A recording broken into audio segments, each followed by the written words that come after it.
Welcome back, everyone. Ready for another deep dive? Always. Awesome. Today we're diving into some alternative historical narratives. Ooh. Yeah, the kind that make you question like everything you thought you knew about the past. Right. We've got a whole stack of briefing documents, some research articles, even a YouTube video, Nice. all kind of circling this idea that there was a really advanced civilization way before us, maybe with technology we haven't even dreamed of yet. The kind of stuff that sounds like science fiction, but, Right. maybe, just maybe. Exactly. We're talking like underground cities, crazy energy sources, buildings repurposed for who knows what. It really makes you wonder, doesn't it? Like, what if our history books are only telling us half the story? Right. So that's what we're going to try to figure out today. Are we dealing with, just wild conspiracy theories, or is there's actually something to these alternative narratives? Well, I think what's really interesting is how these sources really challenge us to rethink the whole idea of history itself. Yeah. We tend to think of it as this fixed, unchanging thing, but really it's constantly being reinterpreted. So it's less like a textbook, more like a Wikipedia page that's constantly being edited. Exactly. And these alternative narratives, they're proposing some pretty radical edits. Okay, I'm intrigued. Where do we start? Well, let's start with something you find beneath a lot of modern cities. Tunnel systems. Tunnels, huh? Yeah, the usual explanation is smuggling, especially during Prohibition. Speakeasies, hidden booze, that kind of thing. Right, but these sources, they point out some inconsistencies with that narrative. Like what? Well, a lot of these tunnel systems, they predate Prohibition, and they connect all sorts of buildings, not just bars and warehouses, courthouses, jails, hotels, even opera houses. So it's more than just bootleggers moving their stash around, right? Exactly. And the sheer scale of these tunnel systems, the engineering involved, it makes you wonder if a civilization supposedly lacking advanced technology could have actually built them. Yeah, you're talking about tunnels that, connect an entire city, built by people who supposedly hadn't even figured out the wheel yet. Right. It doesn't quite add up, does it? Definitely not. So what are these sources proposing instead? Well, they suggest these tunnels might actually converge at a central lodge. A lodge, like a secret society hangout. Possibly. It hints at a level of organization and purpose that goes way beyond anything we've usually associated with these underground systems. Okay, so we could be walking on top of, a whole hidden world, a network of tunnels with a purpose we can only guess at. Exactly. And they even suggest that sections of these tunnel networks might have been deliberately destroyed or repurposed, to obscure their true origins. Wow, that's getting pretty deep. So what else do these sources say about this lost civilization? What kind of technology did they have? Well, they talk about something called free energy. Free energy, like as in free beer. Not quite. More like harnessing the Earth's natural energy fields. Whoa, wait, so plugging your house directly into the Earth's power grid? It's a fascinating concept, right? The sources suggest that this lost civilization had figured out a way to tap into a virtually limitless and clean energy source. But if they had that kind of technology, why don't we have it now? That's a key question these sources raise. They suggest that those in power, the ones who benefit from our current energy systems, may have deliberately suppressed this technology. To maintain control. Exactly. It's a pretty radical idea, but it makes you think, doesn't it? Yeah, it does. Okay, so we've got this lost civilization with crazy advanced tech that's been deliberately hidden from us. What else? What other kind of secrets are we uncovering here? Well, these sources also talk about airships.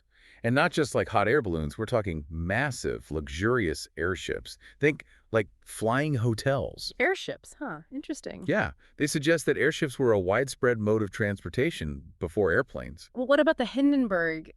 If airships were so great, what happened there? Well, that's where the alternative narrative takes another interesting turn. These sources suggest that the Hindenburg disaster might have been intentional, a way to discredit airship technology and push society towards fuel-based airplanes. So benefit the fuel industry. Exactly. It's a whole new level of conspiracy, right? Yeah. Not just covering up the past, but actively shaping the future. Wow. It really makes you wonder what else might be missing from our history books. Right. So if we're talking about a lost civilization with hidden technology, are there any physical remnants of this civilization that we can still see today? Absolutely. The sources point to certain buildings as potential evidence. Like what? Structures so grand and complex, it seems almost impossible that they could have been built with the limited technology we attribute to past civilizations. Okay, I'm ready to dive into the architecture. Which buildings are we talking about? But one of the most prominent examples is St. Isaac's Cathedral in Russia. St. Isaac's. Okay, I'm familiar with that one. It's beautiful, but what makes it so special? Well, these sources highlight a bunch of inconsistencies in the official narrative of its construction. Like what? Give me an example. For instance, they talk about a painter who supposedly worked on the cathedral, but he died 6 years before its official completion date. Wait, a dead man painted the cathedral. Yeah, it's a bit strange, right? And there are other inconsistencies, too. They question the claim that the original paintings inside were destroyed by cold and damp conditions, while similar paintings from the same period in the Vatican are perfectly preserved. Hmm, that does seem odd. Right.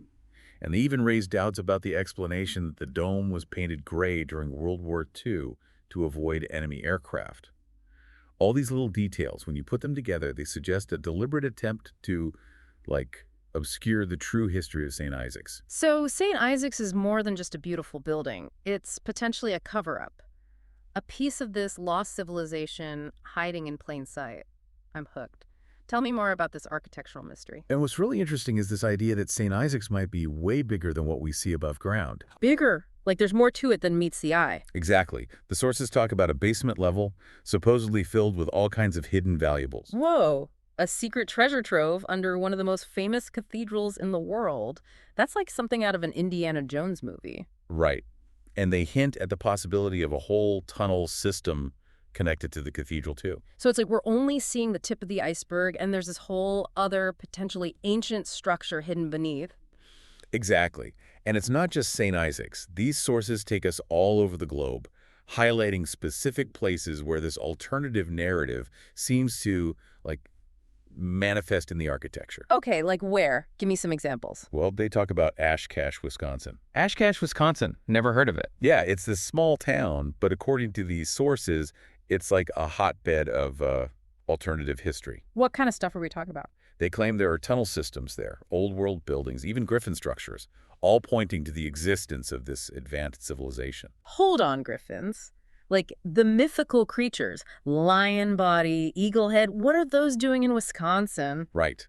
It's a fascinating detail, isn't it? Yeah. Are they just decorative elements, or do they have some deeper symbolic meaning, maybe a connection to this lost civilization? It's a mystery that adds another layer of intrigue to this whole thing. Okay, so we've got Wisconsin. What other locations are we looking at? They mentioned Tampa, Florida, too.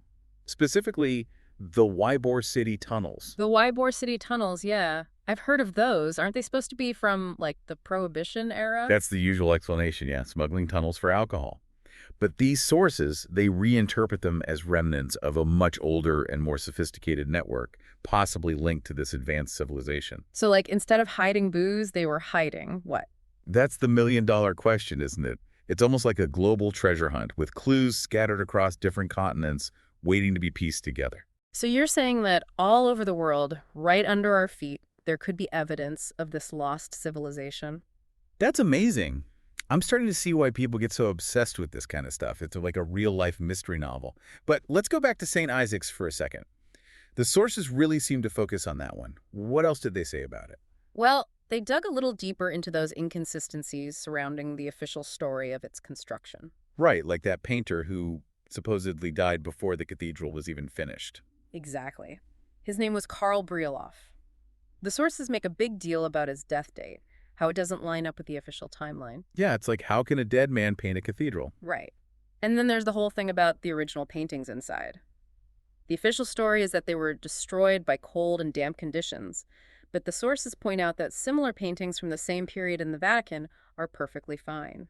That is a little suspicious. And they even question the explanation about the dome being painted gray during World War II, supposedly to avoid enemy aircraft. You know, I always thought that was a weird detail. Right. It just seems like a lot of effort to go to camouflage a building that's not exactly a strategic target. So what are they saying? That the whole story about the dome is a lie?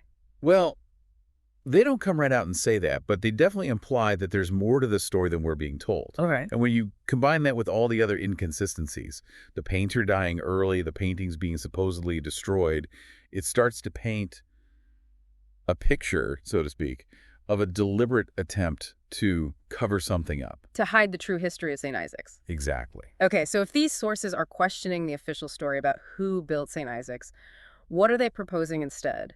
Who do they think really built it? Well, they connect it back to this lost civilization, of course. Mm-hmm. They claim that the cathedral, like a lot of other grand structures around the world, was built using technology that we just don't understand anymore. They say these buildings were later repurposed, maybe even stripped of their original function, to fit a new narrative, a new version of history. Okay, so they're not just saying these buildings were built by different people. They're saying they were built for entirely different purposes. Exactly. What kind of purposes are we talking about, and why would anyone go through all the trouble of repurposing them and then hiding their true origin? That's where things get really speculative. The sources offer some tantalizing hints, but no definitive answers.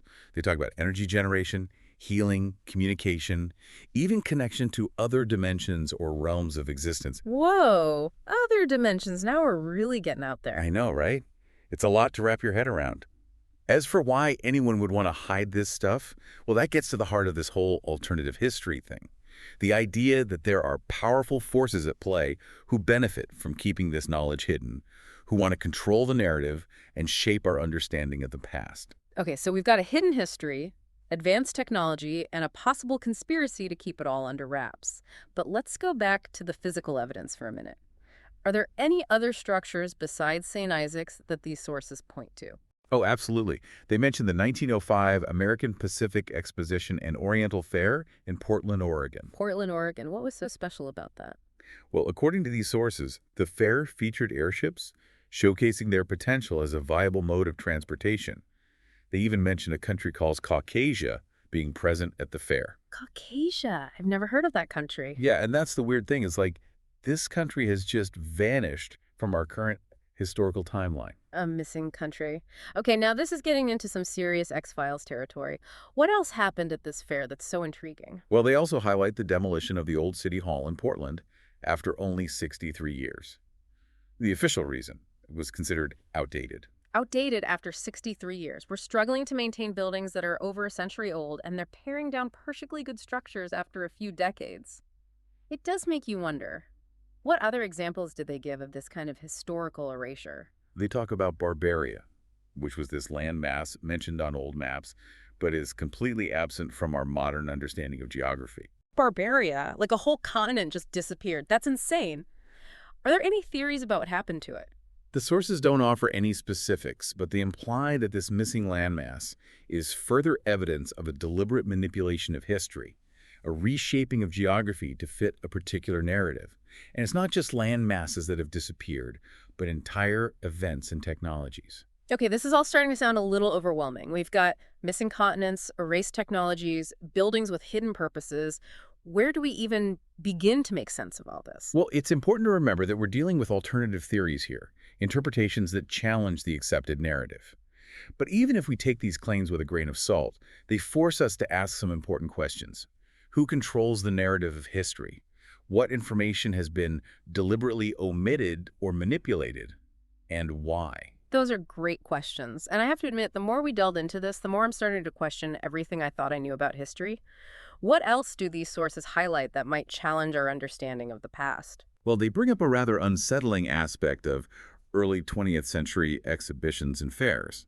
They specifically mention the 1904 St. Louis World's Fair and this rather disturbing exhibit, a working hospital that displayed premature babies as an attraction. Wait, premature babies on display? That's horrific. Who would think that's an appropriate form of entertainment? It's a shocking example of how societal values and ethics have evolved, right? Yeah.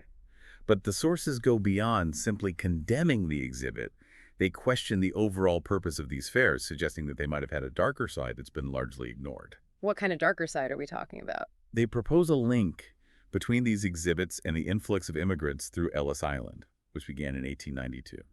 They suggest that these fairs, with their displays of human oddities and technological marvels, might have been part of a larger operation to repopulate cities, perhaps with individuals who were more easily controlled. Okay, that's a pretty disturbing thought. So you're saying these fairs weren't just about entertainment and showcasing new technology, they were part of a larger scheme to manage and control populations. I'm starting to see how all these seemingly disparate pieces, the tunnel systems, the suppressed technologies, the manipulated history, might fit together into a larger and rather unsettling picture.